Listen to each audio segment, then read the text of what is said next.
ಅದೃಷ್ಟ ಅನ್ನೋದು ಫಾಸ್ಟಾಗಿ ಬಂದು ಕೂಗ್ತಾ ಇತ್ತು. ಅಷ್ಟೆಲ್ಲಾಗಲೇ ದುರಾದೃಷ್ಟ ಅನ್ನೋದು ಅದಕ್ಕಿಂತ ಫಾಸ್ಟಾಗಿ ಬಂದು ಹೆಗಲ ಮೇಲೆ ನಿಂತು ಬಿಡ್ತು. ಯಾಕೋ ಸಂತೋಷ ಹೀಗೆಲ್ಲ ಮಾತಾಡ್ತಿದೀಯಾ? ಮತ್ತಿನ್ನೇನಮ್ಮ, ಶ್ರೀಕಾಂತ್ ಅವರು ಮಾಡಿದ ವಿಲ್ಲು ಸರಿಯಾಗೇ ಇತ್ತು. ನೀವು ಅದನ್ನು ನಿರಾಕರಿಸಿದ್ರಿ. ಕೊನೆಗೆ ನಮಗೆ ಸಿಕ್ಕಿದ್ದೇನೋ ತೆಂಗಿನಕಾಯಿ ಚಿಪ್ಪು ಅಷ್ಟೇ. ಹಾಗೇನಿಲ್ಲ ಅಣ್ಣ. ಅವ್ರ ಮನೆಯಲ್ಲಿ ಖುಷಿಗೆ ತುಂಬ ಹಿಂಸೆ ಕೊಡ್ತಿದ್ರು. ಅವಳನ್ನ ಅಲ್ಲಿಂದ ಹೇಗೆ ಹೊರಗೆ ತರೋದು ಅಂತ ಯೋಚನೆ ಮಾಡ್ತಿದ್ದೆ. ಆ ದೇವರೇ ದಾರಿ ತೋರಿಸ್ದ. ಅವ್ರು ಕೊಡೋ ದುಡ್ಡನ್ನ ತಗೊಂಡು ಖುಷಿನ ಅಲ್ಲೇ ಬಿಟ್ಬಿಡಕ್ಕಾಗ್ತಿತ್ತಾ? ಹೌದು ಕಣೋ, ಅವ್ರ ಆಸ್ತಿ ದುಡ್ಗಿಂತ ನಮ್ಗೆ ಖುಷಿನೇ ಮುಖ್ಯ ಅಂತ ಅನ್ನಿಸ್ತು. ಅದಕ್ಕೆ ಈ ನಿರ್ಧಾರ ತಗೊಂಡ್ವಿ. ಲಕ್ಷ್ಮಿ ಮನೆ ಬಾಗ್ಲ ತನಕ ಬಂತು ಅಂತ ಅನ್ಕೊಂಡೆ. ನೀವು ಆ ಲಕ್ಷ್ಮಿ ಬೇಡ, ಈ ದರಿದ್ರ ತಂದು ರೂಮಲ್ಲಿ ಕೂರ್ಸ್ಕೊತೀನಿ ಅಂತಿದ್ದೀರ. ನಾನೇನು ಹೇಳಕ್ಕಾಗತ್ತೆ? ಈಗ ಯೋಚನೆ ಮಾಡಿ ಮಾಡಿನೇ ನಾವಿನ್ನೂ ಹೀಗೆ ಇರೋದು. ಸಂತೋಷ ಸಂತೋಷ, ಅಮ್ಮ ಹೊಟ್ಟೆ ಸಿಗ್ತಾ ಇದೆ. ಅಯ್ಯೋ ಹೌದಾ ಕಂದ, ಬಾ ಭಾವನಾ ಊಟ ಮಾಡಿಸೋಳ್ಗೆ ಬಾ.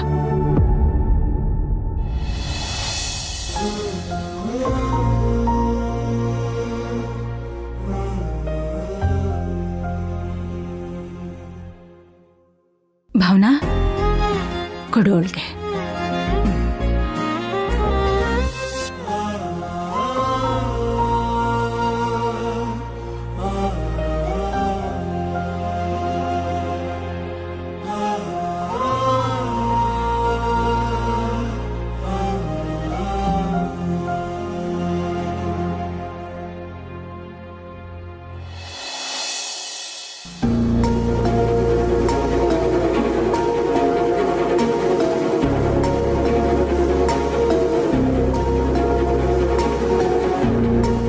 ಅಲ್ಲಕ್ಕ, ಇಂಥ ಅವಕಾಶ ಇನ್ಯಾರಿಗೆ ಸಿಗತ್ತೆ ಹೇಳೋ? ಸ್ವಲ್ಪ ದುಡ್ಡಾದರೂ ತಗೋಬೋದಿತ್ತಲ್ವಾ?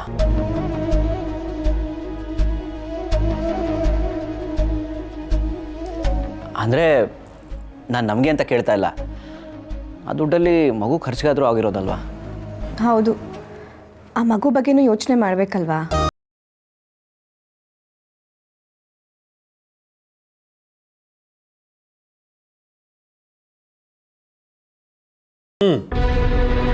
ಏನೋ ನೀವಾದರೂ ಹೇಳಿ ಕಳಿಸ್ಬೇಕಿತ್ತು. ನಾನು ಹೇಳಿದಂತೆ ಇವ್ರ ತಲೆಗೆ ಹೋಗಲಿಲ್ಲ.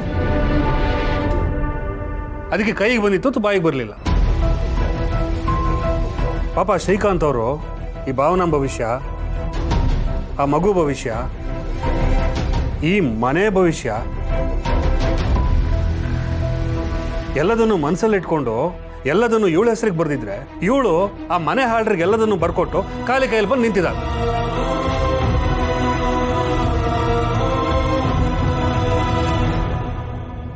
ಅದಕ್ಕೆ ಅಮ್ಮನ ಸಪೋರ್ಟ್ ಬೇರೆ. ಇಷ್ಟೆಲ್ಲ ಮಾತಾಡ್ತಿದ್ರು ನೀವು ಸುಮ್ಮನೆ ಕೂತಿದ್ದೀರಲ್ಲಪ್ಪ. ಇವ್ರು ಮಾಡಿದ್ದು ಸರಿನಾ? ನೀವೇ ಹೇಳಿ. ಸಂತು, ನಿಮ್ಮಮ್ಮ ಏನೇ ನಿರ್ಧಾರ ತಗೊಂಡಿದ್ರು ಅದನ್ನು ಸರಿಯಾಗಿ ಯೋಚಿಸಿ ನಿರ್ಧಾರ ತಗೊಂಡಿರ್ತಾಳೆ. ಈ ಮನೆಯಲ್ಲಿ ದುಡ್ಡು ಎಷ್ಟಿದೆ ಅನ್ನೋದು ಮುಖ್ಯ ಯಾವತ್ತೂ ಆಗೇ ಇಲ್ಲ.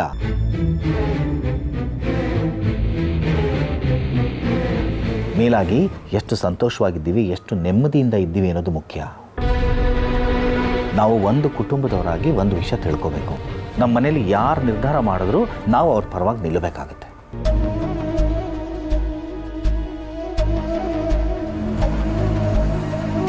ಸಂತು, ನೀನು ನಾನು ಕಾಲೇಜ್ಗೆ ಹೋಗಲ್ಲ, ಓದೋದಕ್ಕೆ ಇಷ್ಟ ಇಲ್ಲ ಅಂದಾಗ ನಾವೆಲ್ಲ ಸುಮ್ಮನೆ ಆದ್ವಿ ತಾನೆ?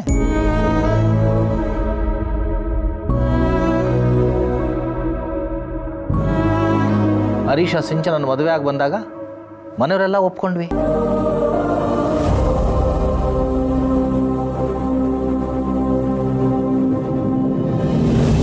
ಜಯಂತ್ ಜಾಹ್ನವಿ ಮದುವೆ ವಿಷಯ ಬಂದಾಗಲೂ ನಾವೆಲ್ಲ ಕೂತು ಚರ್ಚೆ ಮಾಡಿ ನಿರ್ಧಾರ ತಗೊಂಡ್ವಿ. ಈಗಲೂ ಅಷ್ಟೇ, ಮನೆಯವರು ತಗೊಳ್ಳೋ ನಿರ್ಧಾರದ ಜೊತೆ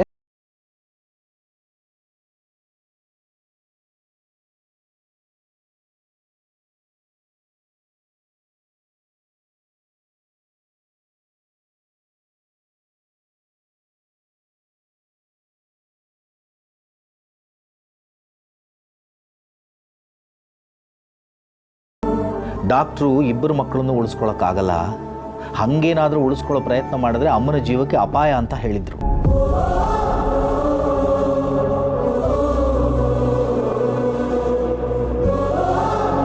ಅವತ್ತು ನಿಮ್ಮಮ್ಮ ಇಬ್ಬರು ಮಕ್ಕಳು ನನ್ನ ಮಕ್ಕಳೇ, ಇಬ್ಬರು ಮಕ್ಕಳು ನನಗೆ ಬೇಕು ಅಂತ ತನ್ನ ಜೀವನ ಪಣಕ್ಕಿಟ್ಟು ನಿಮಗೆ ಜನ್ಮ ಕೊಟ್ಟಳು.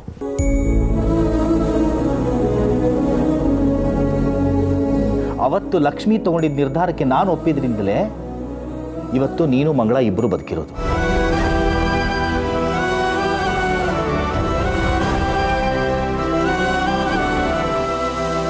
ನನ್ನ ಲಕ್ಷ್ಮಿ ಯಾರಿಗೂ ಯಾವತ್ತೂ ಅನ್ಯಾಯ ಮಾಡುವಂಥವಳಲ್ಲ.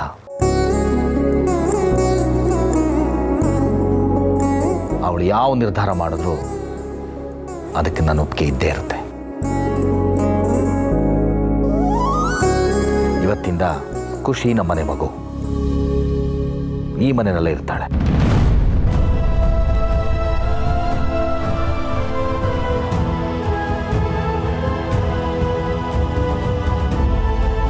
ನೋಡಿಯಪ್ಪ, ಆ ಮಗು ನಮ್ಮದು, ಅವಳು ನಮ್ಮ ಜೊತೆಲೇ ಇರ್ತಾಳೆ ಅಂತ ಬರೀ ಬಾಯಿ ಮಾತಲ್ಲಿ ಹೇಳಿದ್ರೆ ಆಗಲ್ಲ. ಮಗುನ ನೋಡ್ಕೊಳ್ಳೋದು ಸುಲಭ ಅಲ್ಲ, ಅದಕ್ಕೆ ಅದರದ್ದೇ ಆದ ಖರ್ಚಿರುತ್ತೆ. ಇದನ್ನೆಲ್ಲ ತಿಂಗಳ ಬಜೆಟ್ನಲ್ಲಿ ತೋರಿಸ್ಬೇಕಾಗತ್ತೆ.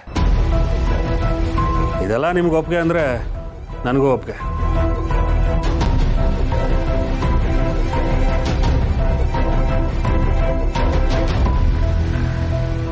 ಏನೋ ಮಾಡಿ ಬೇಬಿ.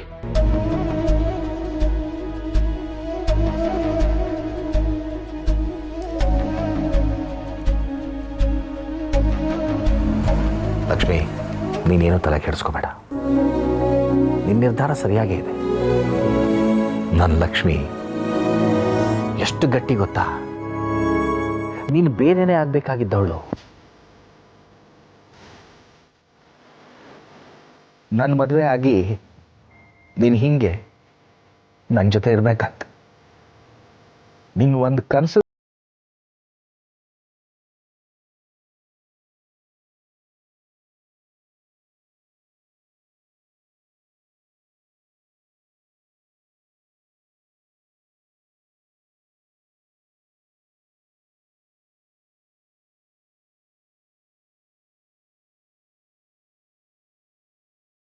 ಹೀಗೆಲ್ಲ ಏನು ಅನ್ಕೋಬೇಡಿ, ಎಲ್ಲ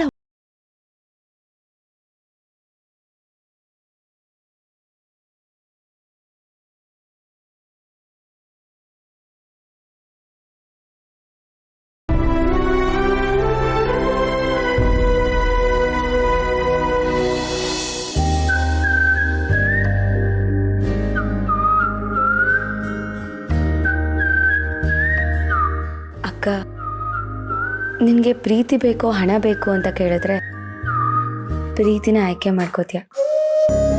ಅದಕ್ಕೆ ನೀನಂದರೆ ನಂಗೆ ತುಂಬ ಇಷ್ಟ. ನೀನು ಎಷ್ಟೋ ವಿಷಯಗಳಲ್ಲಿ ಇನ್ಸ್ಪಿರೇಷನ್ ಗೊತ್ತಾ.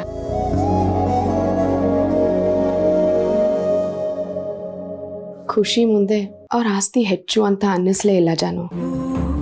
ಮನುಷ್ಯನಿಗೆ ಇವತ್ತು ಅನ್ನಿಸ್ಬೋದು ದುಡ್ಡು ಬೇಕು ಅಂತ, ಆದರೆ ಕೋಟಿನೇ ಸುತ್ತಿಟ್ಕೊಂಡು ಕಣ್ಣೀರು ಹಾಕಿದ್ರು ಏನಾಯಿತು ಅಂತ ಕೇಳೋ ಮನಸ್ಸು ಆ ದುಡ್ಡಿಗಿರಲ್ಲ. ಅದೇ ಮನುಷ್ಯರಾದರೆ ಏನಾಯಿತು ಅಂತ ಕೇಳ್ತಾರೆ, ಯಾಕೆ ಅಳ್ತಿದ್ಯಾ ಅಂತ ಕಣ್ಣೀರು ಒರೆಸ್ತಾರೆ.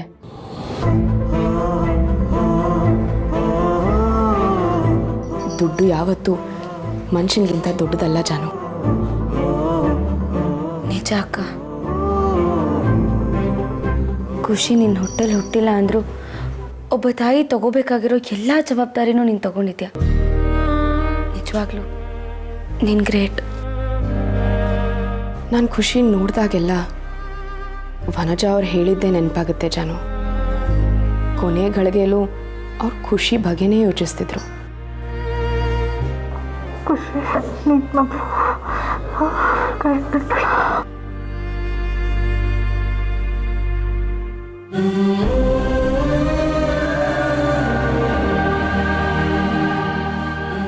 ಅವ್ರು ಯಾಕೆ ನನ್ನ ಹತ್ರ ಹಾಗೆ ಮಾತು ತೊಗೊಂಡ್ರು ಅಂತ ನನಗೆ ಗೊತ್ತಿಲ್ಲ. ಆದರೆ ಖುಷಿ ನನ್ನ ಮಗಳೇ ಅಂತ ನಾನು ಅಂದ್ಕೊಂಡ್ಬಿಟ್ಟಿದ್ದೀನಿ. ನನ್ನ ಮಗಳಿಗೋಸ್ಕರ ನಾನು ಬದುಕ್ತೀನಿ. ಇವಳು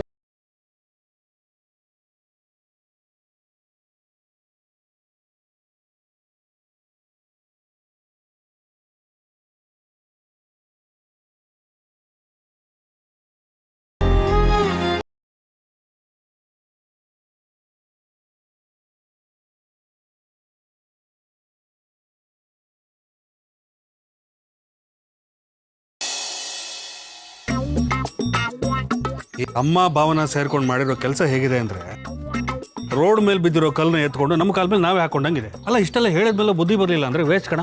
ಹೌದು ಬ್ರೋ, ಅದೆಲ್ಲ ಹಾಳಾಗೋಗ್ಲಿ ಬ್ರೋ.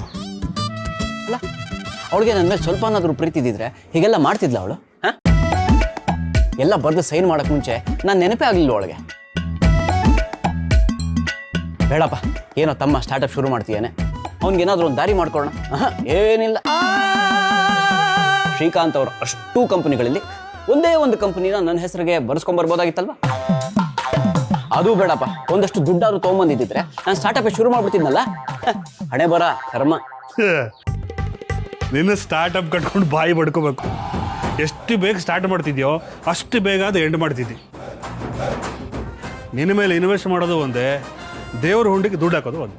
ಬ್ರೋ, ನೀನೇ ನನ್ನ ನಂಬಲ್ಲ ಅಂದರೆ ಇನ್ಯಾರು ನಂಬ್ತಾರೆ ಬ್ರೋ? ನಿನ್ನನ್ನು ನಾನು ನಂಬ್ತೀನಿ ಕಣ, ಆದರೆ ದುಡ್ಡಿನ ವಿಷಯದಲ್ಲಿ ನಾನು ಯಾರನ್ನೂ ನಂಬಲ್ಲ ಅಂತ ನಿಂಗೆ ಗೊತ್ತು ತಾನೆ. 1 ರೂಪಾಯಿ ದುಡಿದ್ರೆ 1 ರೂಪಾಯಿ ಸೇವ್ ಮಾಡ್ದಂಗೆ. ಈಗ ಒಂದು ತಕ್ಕಡಿಲಿ 10 ರೂಪಾಯಿ ಇಟ್ಟು ಇನ್ನೊಂದರಲ್ಲಿ ನಿನ್ನನ್ನು ಕೂರಿಸಿದ್ರೆ ಯಾವುದು ಬೇಕು ಅಂತ ನನ್ನನ್ನು ಕೇಳಿದ್ರೆ ನಾನು ದುಡ್ಡೇ ಬೇಕು ಅನ್ನೋದು. ಬ್ರೋ, ತಮ್ಮನಿಗಿಂತ 10 ರೂಪಾಯಿ ಜಾಸ್ತಿ ಆಗುತ್ತಾ ನಿಮಗೆ? ನೋಡ, ಇವತ್ತಿನ ಕಾಲದಲ್ಲಿ ನಮ್ಮ ಹತ್ರ ಎಷ್ಟು ದುಡ್ಡಿದೆ ಅಂತ ನೋಡಿಕೊಂಡು ಒಳ್ಳೆಯವರ ಕೆಟ್ಟವರು ಅಂತ ಡಿಸೈಡ್ ಮಾಡೋದು. ದುಡ್ಡಿನ ವಿಷಯದಲ್ಲಿ ಅಪ್ಪ ಅಮ್ಮ ಅಣ್ಣ ತಮ್ಮ ಅಕ್ಕ ತಂಗಿ ಯಾರೂ ಇಲ್ಲ ಕಣ. ದುಡ್ಡಿದ್ರೆ ದೊಡ್ಡಪ್ಪ. ಸೇರ್ಕೊಂಬ.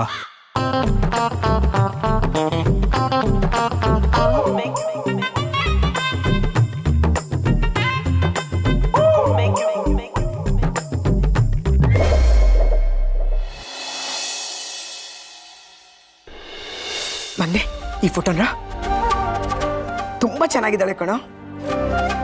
ಯಾಕೆ ನಿನ್ನ ಪಕ್ಕ ಇವಳು ಕುಳ್ಳಿ ಅಂತನಾ? ಮೊನ್ನೆ ಇವಳು ನೋಡಪ್ಪ ಚೆನ್ನಾಗಿದ್ದಾಳಲ್ಲ?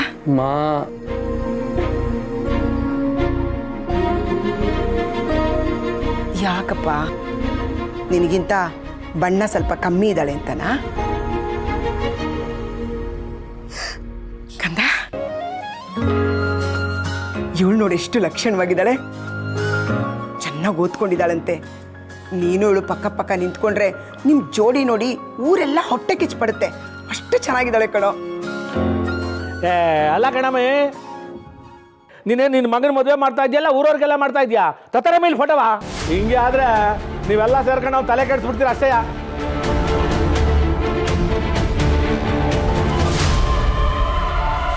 ಇಷ್ಟೆಲ್ಲ ಕ್ವಾಲಿಟೀಸ್ ಇರೋ ಹುಡುಗಿ ಬೇಕು ಅಂದರೆ ಹೇಗೆ ಆಗುತ್ತೆ? ಮೋಸ್ಟ್ಲಿ ಜೊತೆ ಕಾಂಪೀಟ್ ಮಾಡೋಕ್ಕೆ ಅಂತ ಕರ್ಕೊಂಬರೋಕ್ಕೆ ಪ್ಲ್ಯಾನ್ ಇರಬೇಕು. ಲೇ, ಇನ್ನಷ್ಟು ಚೆನ್ನಾಗಿರೋಳ ತರಕಾದತೇನೆ, ಏನೋ ಆಗಿಕ್ಕೆ ಸುಮ್ಕಿರು.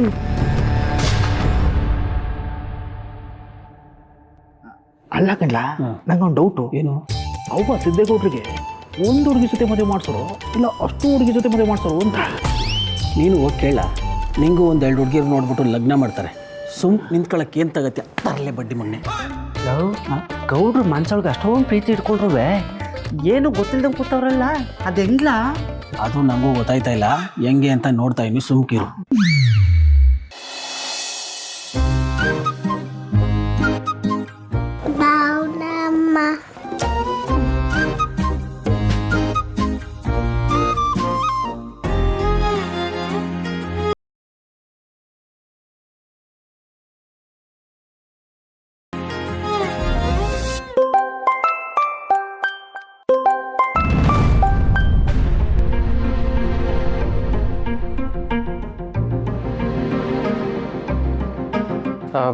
ಅಪ್ಪಾಜಿ, ನನಗೊಂದು ಫೋನ್ ಬಂದಿದೆ, ಮಾತಾಡ್ಕೊಂಡು ಬಂದ್ಬಿಡ್ತೀನಿ. ಸಿದ್ದು,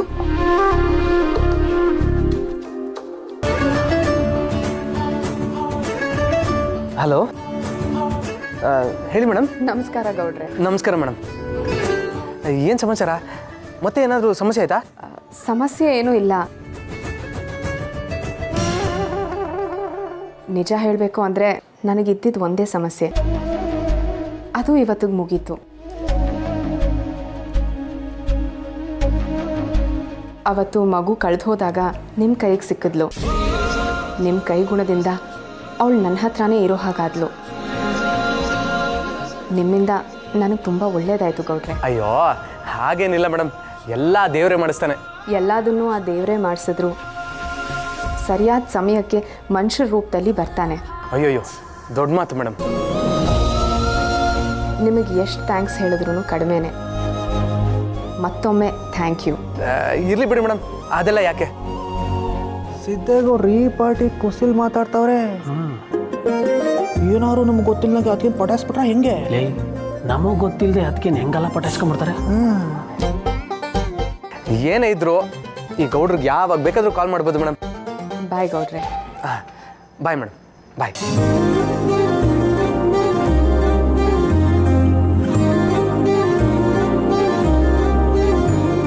ಲೈ ಯಾರ್ದಲ್ಲ ಫೋನು?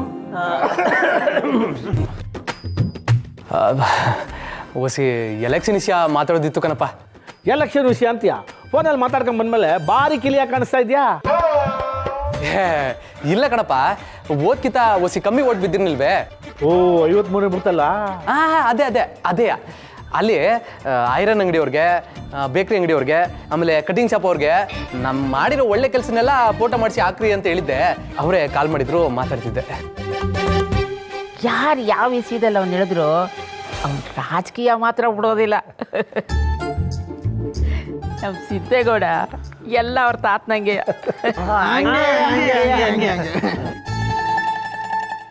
ಲೇ, ಅದೆಲ್ಲ ಹಂಗಿರ್ಲಿ, ಮೊದಲು ಅದರಲ್ಲಿ ಯಾರಿಷ್ಟ ಆದ್ರು ಅಂತ ಹೇಳು. ಲೇ ಸಿದ್ದೇಗೌಡ, ತಕ್ಕಲ್ಲ, ಇದ್ರಲ್ಲಿ ಯಾವುದಾದ್ರು ಒಂದು ಆಯ್ಕೆ ಮಾಡ್ಕೊಳ್ಳ. ಈಗ ಬ್ರೋಕರ್ ಕೆಲಸ ಮಾಡೋದನ್ನು ಶುರು ಮಾಡ್ಕೊಂಡ್ಬಿಟ್ಟಿದ್ದಾರೆ. ಇನ್ನೂ ಏನೇನು ನೋಡಬೇಕೋ ಏನೋ ನಾನು. ಅಪ್ಪಾಜಿ, ಕರೆಂಟ್ ಹೊಲ್ಟೋಯ್ತು, ಜನರೇಟರ್ ಬೇರೆ ಕೆಟ್ಟೋಗದೆ, ನಾಳೆ ನೋಡ್ಕೊಳಮ್ಮ. ಯಪ್ಪ ದೇವ್ರೆ, ಸಿದ್ದೇಗೌಡ ಲೈ, ಏ ಮರಿಗೌಡ, ಒತ್ತುಟ್ಟು ವರ್ಷಕ್ಕೆ ಜನರೇಟರ್ ರೆಡಿ ಮಾಡ್ಲಾ? ಅವಾಗಾದ್ರೂ ನೋಡ್ತಾನೆ, ನೋಡಮ್ಮ. ಆಗ್ಲಿ ಅಪ್ಪಯ್ಯ.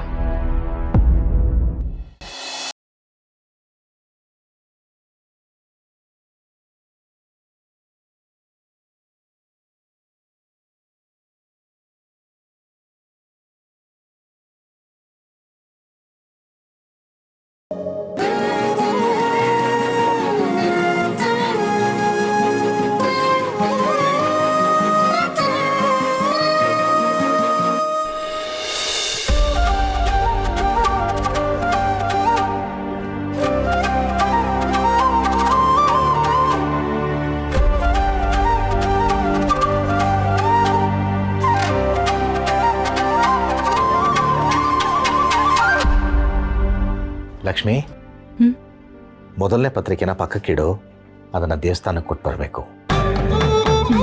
ಎರಡನೇ ಪತ್ರಿಕೆನ ಅಳಿಯಂದ್ರಿಗೆ ತಲುಪಿಸ್ಬೇಕು. ಸಂತು, ಹರಿ, ತಗೊಳ್ರಪ್ಪ, ಪತ್ರಿಕೆಗಳನ್ನ ನಿಮ್ಮ ಸ್ನೇಹಿತರಿಗೆಲ್ಲ ಕೊಟ್ಟು ಮದುವೆ ಕರೀರಿ. ಬಾ.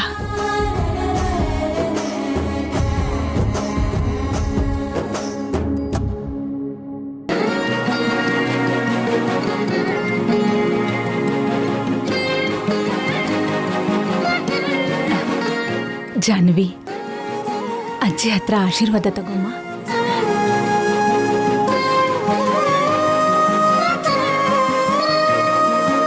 ನೂರು ಕಾಲ ಸುಮಂಗಲಾಗಿ ಬಾಳಮ್ಮ. ಅಜ್ಜಿ, ಚೆನ್ನಾಗಿ ತಿಂದು ಇನ್ನು ಗುಂಡು ಗುಂಡುಗ ಆಗುವಂತನೂ ಆಶೀರ್ವಾದ ಮಾಡು.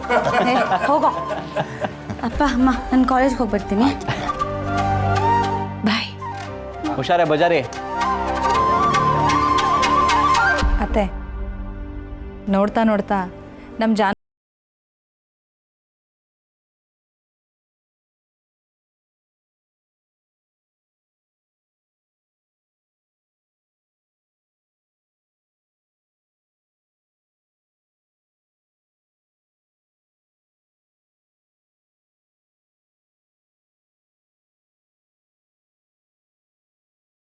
ಮದ್ವೆ ಗಂಡಿಗೆ ಆಕ್ಸಿಡೆಂಟ್ ಆಗ್ಬಿಟ್ಟಿದ್ಯಂತೆ.